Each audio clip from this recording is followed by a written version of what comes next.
Oke, di video kali ini gue dapat kesempatan akhirnya buat bahas lensa terbaru Viltrox, yaitu Viltrox 13mm f1.4, dan ini adalah lensa yang benar-benar menarik banget buat kalian simak. Dan mungkin gak usah berlama-lama, langsung aja kita intro dulu.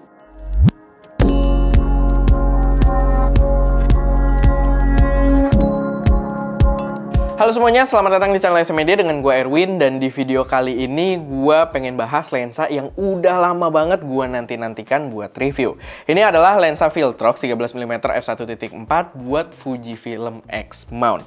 Tapi di sini ada hal yang perlu gue sampaikan di depan gitu, yang menurut gue cukup menarik juga. Karena pas gue ngecek di e-commerce-nya Matrix Camera dan gue pengen lihat harganya, sebenarnya harga dari lensa ini, yang gua notice ternyata dia available juga untuk penjualan di Indonesia gitu ya. Dia available untuk Nikon Z dan juga Sony E-mount. Dan itu menarik banget menurut gua, karena kalau di luarnya yang gua inget ya, memang pertama nongol itu yang dijual secara publik itu yang versi 13mm f1.4 buat Fujifilm X Mount. Tapi yang buat Sony sama buat Nikonnya setahu gua itu dijual dengan sistem crowdfunding, dimana ya kita crowdfunding dulu, bayar dulu, dan barangnya diantar kapan kita nggak tahu. Sedangkan di Indonesia ternyata udah langsung available dan kita bisa beli. Dan gue yakin stoknya nggak banyak. So buat kalian pengguna Sony dan juga Nikon yang mungkin kepengen buat nyobain, apalagi Nikon ya, opsi third party-nya belum banyak, langsung meluncur aja karena gue yakin bakal diserbu banget gitu. Dan ya, balik lagi ke lensanya sendiri, gue sempet bawa ke Karimun Jawa kemarin pas gue bikin beberapa konten video, dan gue udah dapet beberapa insight yang menarik juga seputar lensa ini yang menurut gue wajib banget buat kalian simak. Tapi kita ada buat ngelarin B-roll sama beberapa pengetesannya, kita juga ada yang shot lagi di Jakarta. Tapi ya nggak apa-apa, yang penting ada beberapa insight yang bisa gua kasih di sini berdasarkan real experience pengetesannya. Jadi mungkin tes atau review kali ini nggak terlalu yang kayak pengetesan proper on studio juga. Kita coba untuk sharing yang real experience-nya aja setelah pakai lensa ini. Jadi langsung aja, mungkin pertama build quality dulu. Seperti biasa, build quality di sini bener-bener Viltrox banget. Kita juga pengguna Viltrox dari dulu. Kalau yang ngikutin SM Media pasti tahu kita punya jajaran Trinity-nya, lensa Viltrox. Dan ini sama, build quality yang dibawa itu solid banget, terasa metal. Kalau kalian sentuh aja itu cold to the touch juga. Jadi dia proper banget. Ringnya juga ini proper, ring aperturnya dia clicky. Tapi kalau masuk ke mode A-nya dia ada kayak sliding gitu, ada dikasih jarak gitu. Baru dia ya ala-ala agak ngunci gitu. Jadi agak beda kalau misalkan kita puter dari mode A-nya. Dan itu terasa proper banget. Begitu juga ring fokusnya, dia ada hambatan tapi nggak keset sama sekali. Jadi halus, cuman ada hambatannya. Jadi kalau kita puter itu bisa halus banget. Lalu dia secara ukuran ya, secara ukuran agak lebih besar dibandingkan jajaran Viltrox yang gue punya. Yang lainnya di sini signifikan lebih besar. Kalau kalian kepo, kita juga ada video unboxingnya. Waktu itu bener-bener impresi pertama gue ngeliat lensanya bener-bener gede banget dibanding lensa Viltrox lainnya. Ya mungkin karena 13mm dengan bukaan 1.4 ini yang membuatnya dia harus berukuran cukup besar juga. Tapi sayangnya yang gue notice di sini, dia kayaknya belum water sealed karena dia nggak ada ring karet di pinggiran mulut mountingnya ini. Biasanya kalau yang water sealed itu udah ada. Sama dia juga di sini ada colokan untuk USB Type-C gitu ya. Untuk kalian yang mau update firmware mungkin, atau ya buat update-update lainnya mungkin, atau ngelakuin beberapa pengaturan. Tapi ini udah cukup modern karena kalau di lensa yang lainnya kan masih micro USB, dan dia di sini udah pakai USB Type-C. Tapi ini menggambarkan juga kalau walaupun Fuji udah open ya, tapi kayaknya dia masih sistemnya itu reverse engineering, makanya dia terlihat ada USB-nya dan tidak authorized by Fuji gitu ya untuk sistem koneksi mountingnya.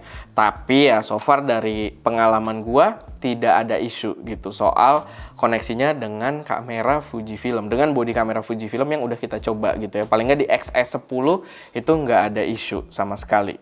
Lalu kalau kita berbicara soal image quality atau kualitas gambar yang diberikan, dia berhasil memenuhi ekspektasi gue. Jadi gue memang dari awal udah expect kalau lensa Viltrox yang baru ini harus ada improvement lebih baik dari jajaran lensa Viltrox yang sebelumnya. Karena di sini yang gue lihat memang di review-review YouTuber luar, itu gambarnya cakep banget gitu. Yang bikin gue juga jadi kepo banget. Belum lagi karakter gambarnya 13 mm juga bakal menarik kalau misalkan dia bener-bener lensanya high quality. Dan memang bener, di sini yang gua rasain bener-bener beda banget dari jajaran Viltrox yang lainnya. Cakep banget. Gua rasa di sini dia memiliki way better coating di lensanya, begitu juga way better optical elements yang dikomposisikan di dalam lensa ini. Karena kualitas gambarnya tuh kelihatan banget beda sama jajaran Viltrox yang lainnya. Kalau kita lihat, kita berusaha cari chromatic aberration pada kontras-kontras tinggi, itu memang nggak hilang, tapi nggak semudah itu juga buat dicari gitu, nggak noticeable. Gua suka banget. Dan optical elemennya untuk sebuah lensa wide juga cukup bagus karena di beberapa foto yang kita ambil itu nggak terlihat noticeable barrel distortion gitu ya. Jadi nggak kelihatan ada barrel atau pincushion distortion. Jadi bener-bener kelihatan kayak garis lurus.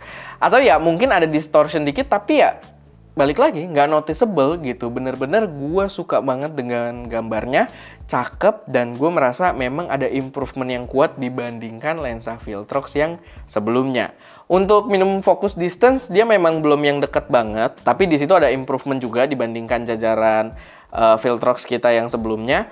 Tapi ya dia belum semantap lensa natif juga. Cuman ya balik lagi, ini adalah lensa third party, reverse engineering, dan dia adalah opsi low budget juga. Dan memang kalau kita ngomong soal harga sendiri, dia bener-bener budget banget di harga Rp6.099.000. Emang dibandingin jajaran Viltrox yang lainnya kayaknya masih agak lebih pricey. Tapi ya itu yang awalnya bikin gue takut juga, dan gue expect kualitasnya harus ada improvement. Dan setelah melihat improvementnya, menurut gue harga tersebut bener-bener worth it gitu. Gue nggak ada masalah. Gue memang merasakan improvement gambar yang luar biasa di sini. Kayak dari coatingnya sendiri, kalian bisa lihat kalau kita coba ngadepin ke matahari juga, itu nggak terjadi bias khasnya Viltrox gitu ya, yang bikin warna jadi agak kurang kontras. Di sini tetap terkontrol dengan baik. Begitu juga dia untuk flare, kalau menghadap ke cahaya yang tegas ya, itu flare-nya ada, dan gue sih ngelihat flare-nya cukup rapih ya, dan bisa apa ya, kelihatan banget ada garis lurus gitu, ala-ala optical flare kalau pakai plug-innya Video Copilot gitu ya. Dan itu mungkin bisa menghasilkan gambar yang menarik. Tapi ya mungkin untuk beberapa orang bisa mengganggu juga, jadi agak hati-hati di situ buat kalian yang mungkin berpikir itu mengganggu. Tapi gue ngelihatnya bener-bener menarik banget gitu, dan dia memiliki improvement yang bener-bener jelas dibandingkan jajaran Viltrox yang lainnya, yang membuat harganya jelas worth it di harga 6 jutaan tadi.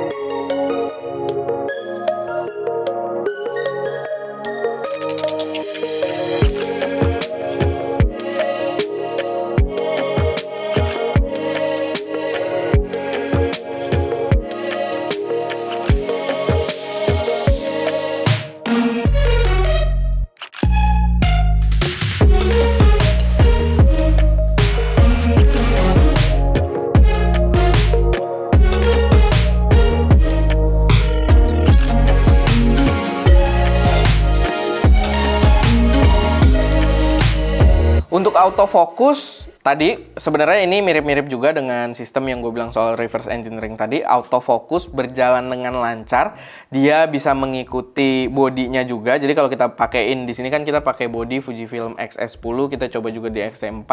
Karena autofocus bodinya bagus ya, kesini juga autofocusnya fine-fine aja, bagus, nggak ada isu. Kita nggak merasakan ada pengurangan performa autofocus dibandingkan lensa-lensa native kameranya. Jadi ini udah bener-bener cakep banget, dan ini opsi yang gue rasa harus banget kalian pertimbangkan gitu. Dan kalau kalian udah keracunan, gue rasa harus cepet-cepet karena ini bener-bener apa ya, kalau bahasa luarnya gitu ya, kayak bener-bener sweet spot banget gitu. Gua pribadi udah mulai consider, karena ini gue dipinjemin doang ya, dan gue mulai consider pengen ngambil juga. Karena gue rasa dia bisa ngadu sama jajarannya Sigma 16 mm f1.4, di sini 13 mm f1.4.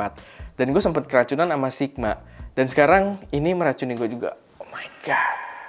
Tapi mantep, ini mantep banget. Menurut gue harus masuk ke dalam radar kalian. Apalagi tadi kalau kalian pengguna Nikon Z, apalagi opsi kalian nggak banyak, dan ini bener-bener racun parah untuk sebuah lensa ultra wide kayak gitu. Dan ya, kesimpulan dari gua, lensa yang luar biasa dari Viltrox, worth it buat ditunggu. Dan memang udah selesai waktu penungguannya karena udah hadir di Indonesia gitu ya. Dan menurut gua worth it juga buat kalian pertimbangkan. Ya balik lagi lah, sebenarnya kalian yang menilai, kita juga kasih beberapa sampel-sampel foto. Silahkan kalian nilai bagaimana kualitasnya, cocok atau enggak dengan workflow dan budget kalian. Dan ya, itu aja buat video kali ini. Semoga bermanfaat, semoga bisa memberi gambaran yang cukup jelas dan bisa jadi referensi buat teman-teman semua. Kalau misalkan ada koreksi, saran, atau pertanyaan, silahkan taruh aja semuanya di kolom komentar. Dan itu aja, gue Erwin, di belakang kamera ada Ska, dan jangan lupa untuk berkarya.